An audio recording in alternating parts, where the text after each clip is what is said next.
everyone, my name's Jesse Potter and welcome to my first online video guitar lesson. I'm so excited to finally be here. I've been dreaming about doing this for a long time and my students have been asking for more material to work with and I'm really excited to finally be putting that together. So this is going to be a very basic intro to the guitar. We're just going to talk about some really basic things, including the parts of the guitar, taking care of your wrists and your body, and some posture and form, and of course the be-all, end-all tuning, and some other little things. So yeah, I just wanted to start by saying thank you so much for watching this. I really appreciate you taking the time to be with me here and to have the opportunity to share with you what I've learned about the guitar, which has been a big journey for me. I've been playing for about 14 years now. I've learned a lot and I'm really excited to share with you. I'd really appreciate if you would subscribe to my page or like this video, put something in the comments. And if you really want to go the extra mile, you can support me on Patreon, which would be really awesome because that means I could keep doing this and potentially make a living from it, which would be so cool. Alright, so let's get down to it. So to start out, we're just going to talk about the parts of the guitar. So the first thing I think that's important to mention is the kind of root of it all, which is the strings. Now, these are the strings here, these little things I'm tugging on, and when you pluck them, they resonate, and it's pretty cool what's actually going on here, because basically when you apply tension to a string of a certain length, you get what's called a harmonic series ringing out in the string. And you might have heard of harmonics before. They sound like this.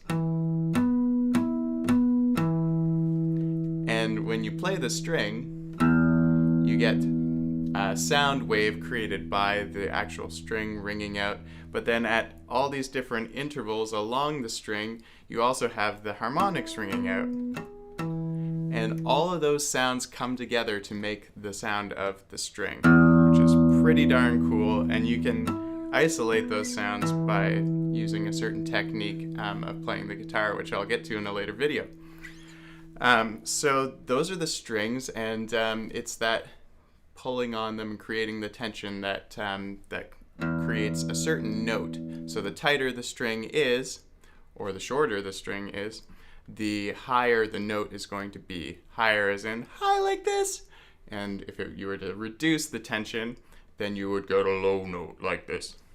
And the way you do that with the guitar is by using these things up here, which are called tuning knobs, or more technically machine heads. If you were to ever buy them, they'd be called machine heads. And you can tune your strings up or down in pitch by using the machine heads. Next up, we have what are called frets. So you've got all along the neck of the guitar, this is the neck here, and on the front of the neck, or the face of the neck, is the fretboard, which has the frets embedded in it. And the frets are these little pieces of metal. Now there are such things as fretless guitars. You don't technically need the frets to play, but what they do is they make a really accurate position to change the length of the string. Now, this might sound kind of weird at first, but I think you'll come to grasp it. So the idea is when you put your finger behind a fret, the string presses up against the fret, and then now it's only resonating from this fret to here. That's the new length of the string. And that means that the note is going to go higher in pitch. So we've got from this lower note to this higher note. Or way up here. So if I play here, the length of the string is only from here to here, changing the pitch. So that's what frets are all about. And they're very crucial to making the guitar easier to play. If you have less, or if you don't have frets, rather, you would have to very specifically place your fingers exactly in that particular position on the guitar in order for your notes to be in tune with each other. So very difficult stuff. You can see some videos of people playing fretless guitars. It's really a feat to be able to do so. So those are the frets, very important. And then we have the body of the guitar. So this part of the body is called the front, and this is where most of the sound comes from. There's a bit of a misconception that the sound is coming out of the sound hole. That's not true. This is the sound hole, this hole here. And pressure is released from the sound hole, so there's air coming out, but actually most of the sound is created from the top of the guitar. As it vibrates, it pushes the air, and then that creates the resonance of the string. So if we didn't have this body with this top on it, then the string would be very quiet. But this is really picking up that note and increasing the volume. And the way it's picking up that note is by the connection between the string and the top through the bridge and the neck. So the string is attached up at the top to the neck and down at the bottom to this, which is called the bridge. And the more secure those connections are, so like if you use a really strong glue, for example, to attach your bridge, then the more sound is going to be transferred from the string to the body of the guitar, which is going to create more resonance. Now you also have the sides and the back, which don't resonate quite as much. You can hear that clicking sound. That is my string ends rattling around in the guitar. I break a lot of strings when I play, and I still haven't taken the time to get all the string ends out of there. So yeah, don't mind the clicking and clacking sounds. So then we also have what's called the nut, which is this little piece at the top, and that's basically what is creating the main distance of the string that gives it its core note. So like this note, for example, is E, and that's determined by this distance from the nut to the bridge. And there's also another piece like that down here on the bridge, which is called the saddle. And that's sort of your starting point, and then the frets adjust that as you move your hand up and down the guitar. So yeah, those are the parts of the guitar. There's a couple other little things, like this is the pick guard. It's just to prevent wear and tear on the front, and we talked briefly about the neck and so on. There is one other part that you can't see that's pretty important, called the truss rod. And the truss rod goes down in through the neck. It's a bar of steel usually, can be made of other metals too. But it basically holds the neck in place so that the wood isn't going to bend as the temperature changes. So as you might know, wood is very subject to change with temperature. Expands and contracts, and as it does, it can warp and move around. And if that happens on the guitar, it can really it can change this distance from the nut to the saddle a lot, which affects everything. It'll make everything kind of change in terms of the intonation and the tuning, which can make it so basically as you go further up the guitar, your notes are going to go out of tune, which is detrimental. We want to avoid that at all costs. So somebody along the line invented the truss rod to help prevent that from happening. So it's a very helpful little piece of equipment inside the neck. So now I'm going to get on to talking about the wrists. So when we play guitar, we're using a lot of muscles that go through our wrists and into our fingers and the backs of our hands, and all the way down the arms and up through the shoulders and everything. And it's really important that when we play, we start out with a quick warm-up or stretch of the wrists.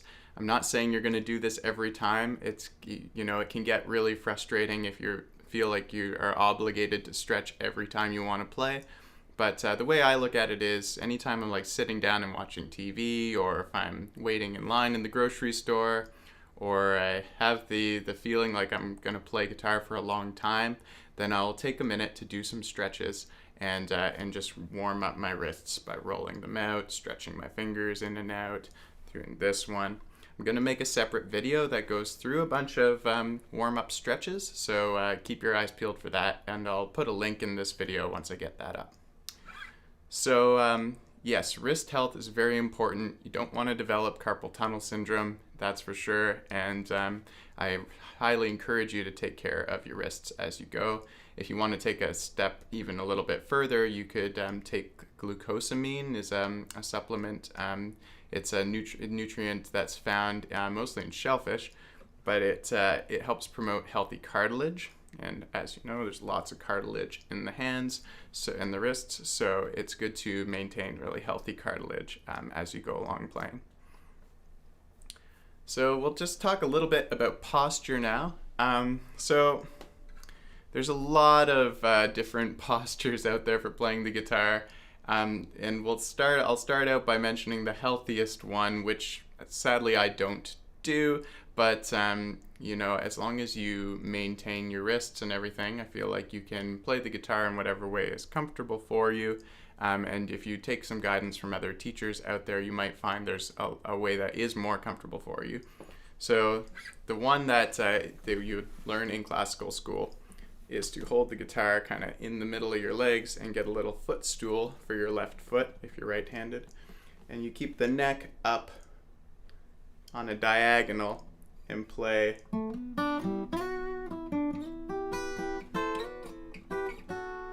with that angle the whole time.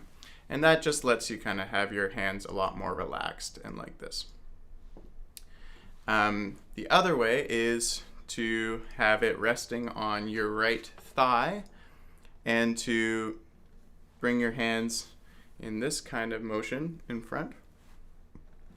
This is the way that I play, and I find it's helpful for a couple of reasons. One being that you can much more easily get your thumb to come around the back of the guitar, which it's very useful to have your thumb. I use it all the time in lots of different chords.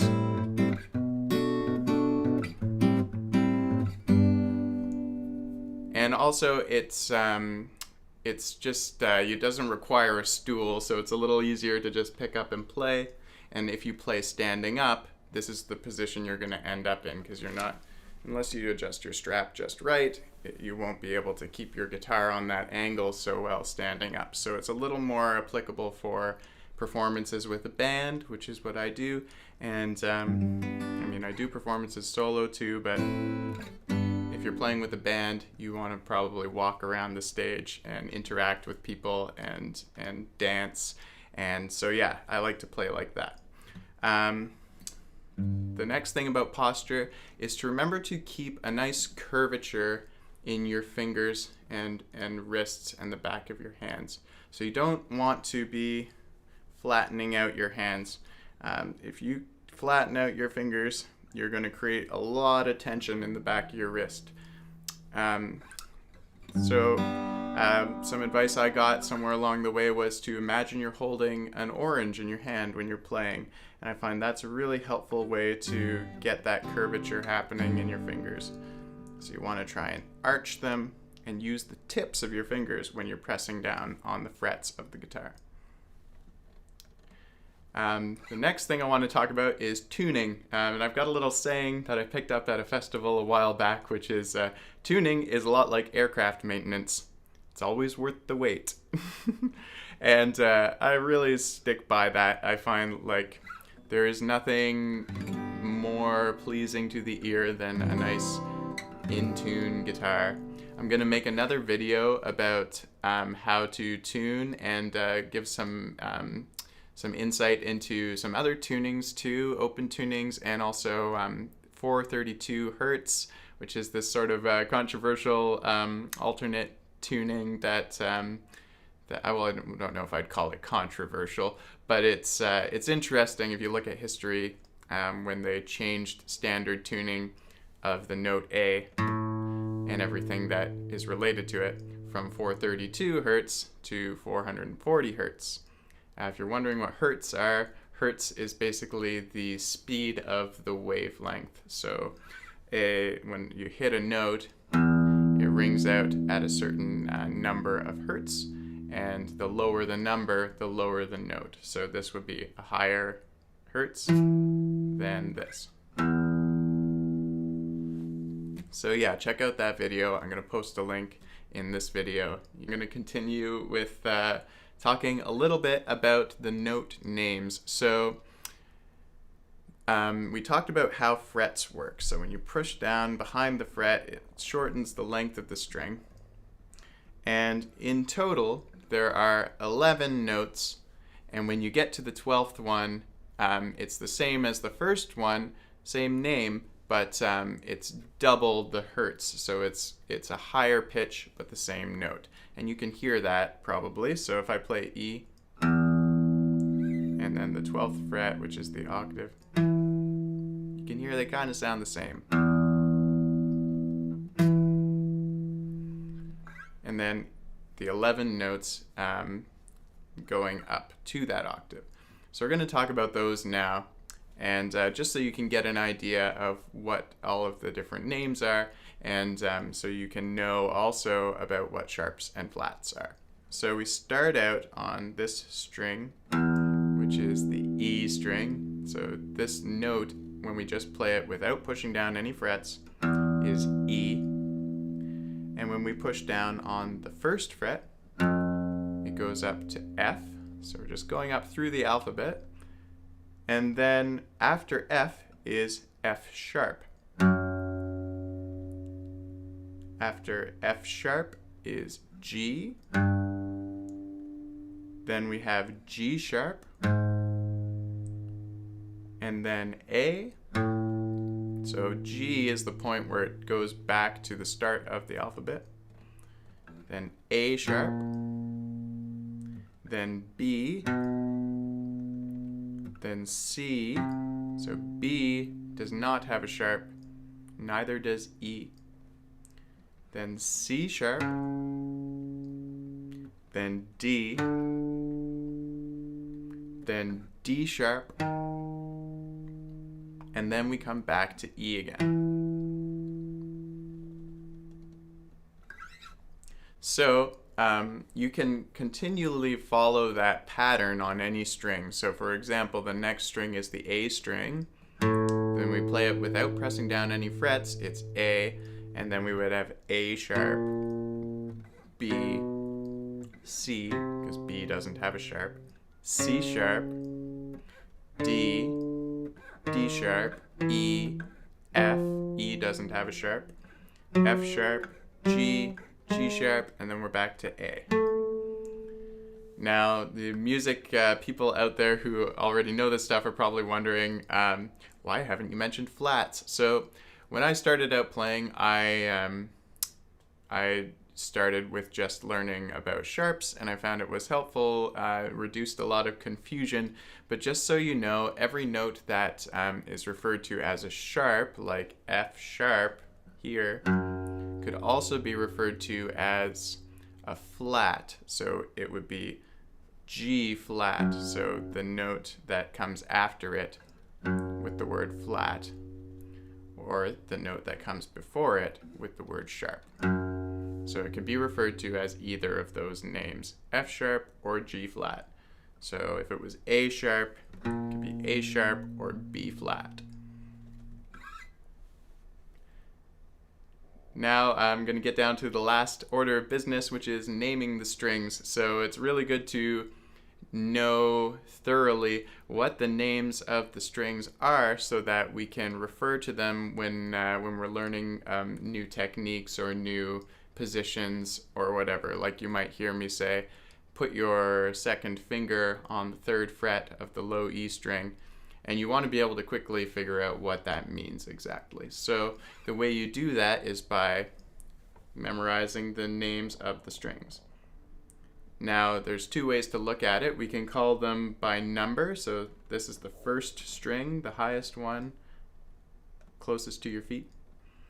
Then the second string, third string, fourth string, fifth string, and sixth string.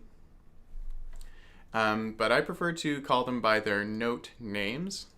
So we'll talk about that. So it's E, the highest string closest to your feet is E, then B, G, D, A, E. And I have a couple of mnemonic devices I've been working on to help you guys remember that. The one I was told early on was Easter Bunny gets drunk at Easter. And then my guitar teacher, Rob Hunt, taught me that one a long time ago, and it kind of stuck. And then I also came up with the one, even broken guitars dream about ears. And I encourage you to post in the comments if you have a good one that you've come up with. I'd love to hear it. It's always great to have more ways to remember things other than just trying to memorize like letters. It's really good to have an acronym or some kind of mental image of what it could look like or sound like or smell like, whatever it is that helps you remember it.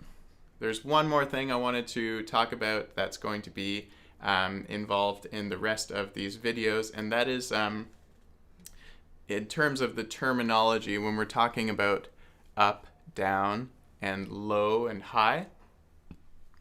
I'm always going to be referring to pitch when we talk about that. So there's a tendency for people to think that up could mean to the left or up towards their nose, and down could mean towards the floor. So like if you're playing a scale and I say, okay, go down the scale, they might go like this, down towards the floor, like their fingers are moving physically downward. But we want to get out of that mindset in these lessons and think about it in terms of pitch. And what pitch is it comes back to hertz, really. It's low pitch or high pitch. So if I talk about going up the guitar, it's going to mean, so going up to a higher pitch. And if we talk about going down the guitar, it's going to mean going down towards a lower pitch. And likewise, if we talk about playing the low E string, it's going to mean this one. And if we talk about playing the high E string, it's going to be this one. And that concludes my first lesson on the beginner basics of the guitar. Thank you so much for joining me. I really appreciate it. I hope you'll like my page and subscribe, or like this video and subscribe to my page. I want to also just send out a lot of gratitude to everyone who's helped show me things on the guitar along the way. Thanks to my mom for buying me my first guitar when I was 14. It really has been such a huge source of joy in my life, and I hope that I can help spread that joy to you, and that you'll take something away from this video that will spark that passion within you to find that joy in the instrument. And if you really want to see more of these videos, I would really love for you to support me on Patreon. That would be amazing. And yeah, so wishing you a great day or night. If you're a night owl like me, maybe you're up late in the AMs enjoying the videos on YouTube. And yeah, thanks again, and I hope you have a great one. Cheers.